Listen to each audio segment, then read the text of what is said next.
আমি আপনাদের সামনে বলেছিলাম, রাষ্ট্র পরিচালনার সুযোগ পেলে বিএনপি সরকার মহানবীর ন্যায়পরায়ণতার আদর্শ অনুসরণ করবে।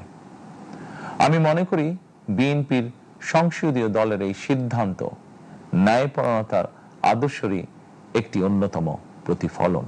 বিভাগীয় শহরগুলিতে, বিশেষ করে রাজধানী ঢাকায়, যানজট অত্যন্ত নিয়ন্ত্রণহীন। হাটে মাঠে ঘাটে, অফিস আদালতে জনগণের ভোগান্তির শেষ নেই।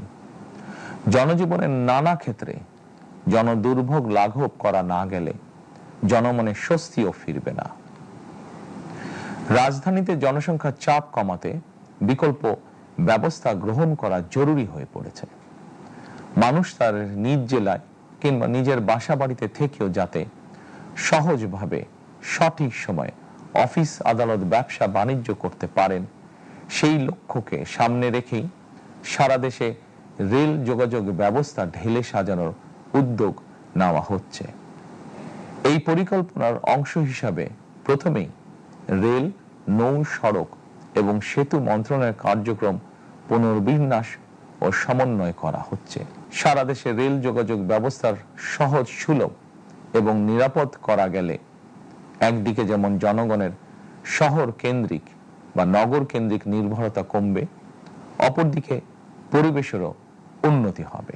কর্মসংস্থান এবং কর্ম পরিবেশ নিশ্চিত করার সুনির্দিষ্ট অঙ্গীকার নিয়ে বর্তমান সরকার যাত্রা শুরু করেছে।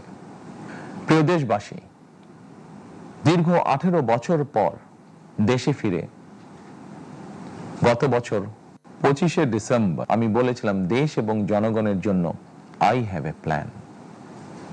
12ই ফেব্রুয়ারি জাতীয় নির্বাচনের আগে দেশের বিভিন্ন স্থানে ঘুরে আমার প্ল্যান, পরিকল্পনার অনেক কিছু আমি আপনাদের সামনে তুলে ধরেছিলাম। আপনারা স্বাধীনতার ঘোষকের প্রতিষ্ঠিত দল বিএনপিকে ভোট দিয়ে রাষ্ট্র পরিচালনার দায়িত্ব দিয়েছেন।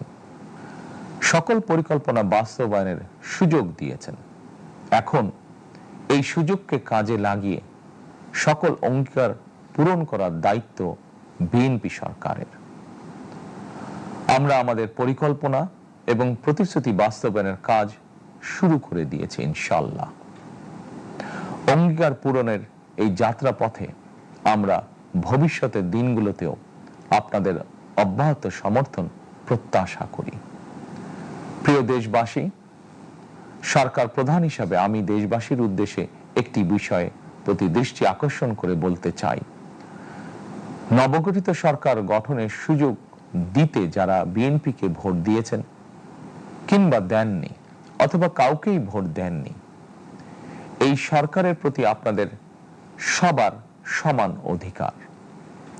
বিএনপি সরকার বিশ্বাস করে দল, মত, ধর্ম, দর্শন যার যার, রাষ্ট্র সবার। এই দেশে, এই রাষ্ট্রে একজন বাংলাদেশী হিসাবে আপনার, আমার, আমাদের প্রতিটি বাংলাদেশী নাগরিকের অধিকার সমান।